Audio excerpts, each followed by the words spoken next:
What's good, guys? Milhouse with another book review. This is just something I just figured I want to talk about because I was kind of mad and frustrated with certain things. I saw my friend, he posted on his Instagram story, and he bought this book with another couple books, and a lot of people. I'm pretty sure I'm one of them. I belong to the same camp. That is I'm in the camp that wants to learn how to draw hands.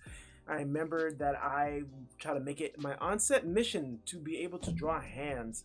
And did I learn how to draw hands? No. So I'm gonna tell you why buying books on hands are stupid. But if you want to, you could do that. Links will be in the description below. But let's start this video. So anyway, I bought this book a while back, probably early this year. I think around January, actually. Yeah, I think it was January. So I saw this book. It's all in Japanese. I couldn't read it anyway, but I thought it would be great for learning how to draw hands. And if this is the way I have to go to learn how to draw hands, this is how I'm gonna learn how to draw hands. So it's a cool book. You know, it'd be nice if I can read it because I do not read Japanese. But I just basically learned the same fundamental stuff that I learned about drawing hands. Maybe a few little nuances here and there about how the folds interact when your hands bend and stuff like that. But these books are totally useless. Don't buy these books. If you want to have a better understanding of hands, you can do that too. Or you can just go on to Pinterest and you can find exactly the same shit that you already been told a million times before by other YouTube artists or things on the internet. And this is just something that it just reiterates it, in my opinion. I know, yeah, you can construct a hand or the palm of the hand with the box and carve it out, make it bend, and then you can just draw your fingers, your knuckles, and all that stuff. I know all this stuff, but when it comes to drawing hands, I just can't get it right for some odd reason, and I just think it's just repetition. Just keep drawing hands. Eventually, your hands will get better. And I also watched a recent video during the time when I got this book on hands, and other, I have this book, and I have one more about hands, and it all just says the same thing. It literally just says the same thing. How you can draw them by making them into tubes, and then understanding there's a bend and there's a shape to the fingers. And to be honest, dude, you can just draw your fingers the way you want to draw them. You can make them super exaggerated or you can make them super realistic. It's really up to you at the end of the day. You can watch all the videos in the world, but if you're just trying to draw some really cool poses for animation or some type of illustration, you just want some dynamic hand thing action, you just want the hand coming out at you, just take a picture of your goddamn hand and then draw it as a reference, or you can just trace it out. Doesn't really matter. It's your hand. There's nothing wrong with tracing anything except for things that are obviously not your artwork, and I'll be making a video about that, explaining what it's okay to trace and what is not okay to trace. I think this message kind of gets lost in translation a lot, and I think it would just be easier if someone just made a video that talks about what is okay to trace and what is not okay to trace. And tracing your own goddamn hand, it's totally fine. Quit trying to be a purist about it and thinking oh, I'm cheating because I didn't structure my hands, therefore therefore that makes me a cheap artist. Look, at the end of the day, you're getting paid for a result, and whatever gets you to point A to point B even faster, take it, because you're all about saving time and energy. You want to get faster at this so you can get paid a certain amount of money, or you can just quickly get a job or get commissions or just finish things faster. It's okay to trace objects and things that already exist, especially your goddamn hand. This handbook is good if you need references for a pose that you want to do, which, let's say, going past chapter 2 or something. It's basically the structure, the arc, the way how to bend, fold. You can learn all this stuff just by observing your own hand and observing hands in movies or anything that has hands in it. You can break it down yourself. You don't really need a book to tell you how to break it down.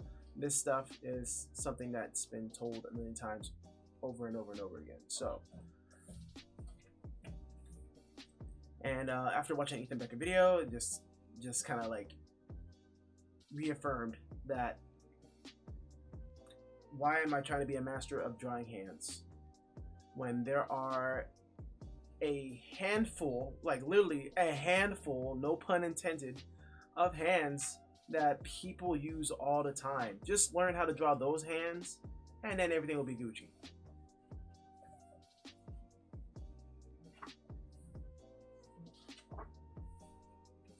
Now, I wouldn't say this book was a total waste of money, but I probably only looked at this book like, say, throughout the year, probably like 15 times.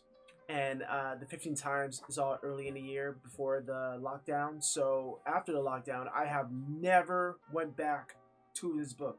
It's been locked down for like what, 7-8 months now. I have never opened this book ever. If anything, if I needed hands for references, I used one of my websites like Postmaniacs that I already have. I'm gonna link the video up in the description or whatever. But I go to that website and look for hand poses and rotate them in 3D space so it can fit the perspective that I want to add into my illustration or my drawings. So yeah, this book is okay. It's okay. It is okay. It is fine. If you want more context behind it, but I'm just gonna say this: you don't really need this book. And I think this is the reason why I wanted to do like these book review.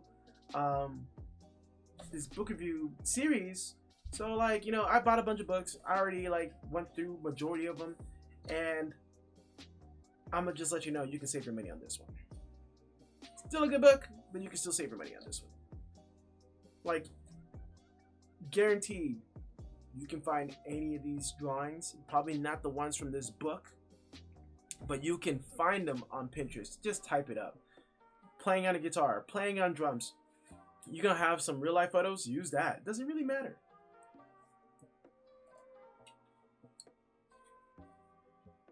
And then here you go, the very end. I'm not sure if it's like credits or whatever. I don't know if they're saying something really profound. It's just I can't read Japanese. And I'm sure that we all have seen something like this on Pinterest or DeviantArt.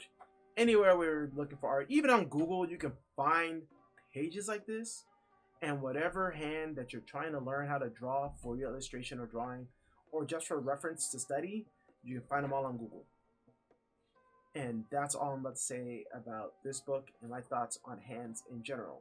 So, moral of the story, don't waste your money. But if you want to waste your money, go ahead, buy this book. It's all Gucci. You guys have a good one. I know this video has been somewhat different from my other book reviews, maybe because I just have a different opinion on this book, and it's not like, oh, it's full of fond memories. It's just more of here's my rant on hands. If you guys like the video, give me a like, comment if you want, tell me I'm wrong, please tell me I'm wrong, and I will see you guys on the next video. And remember guys, for all you guys who are just trying to get good out there and you're trying to improve and you're watching these videos so you can get some type of knowledge or insight on all of these things that we love about art and what we can do to get better so we can become hireable or get more commissions or whatever. You guys are improving. You guys are so much better than you were yesterday because you're trying to do something today about it, and you looking for the answers is another step forward to your improvement. So thank you guys for watching. I'll see you guys in the next one. Goodie.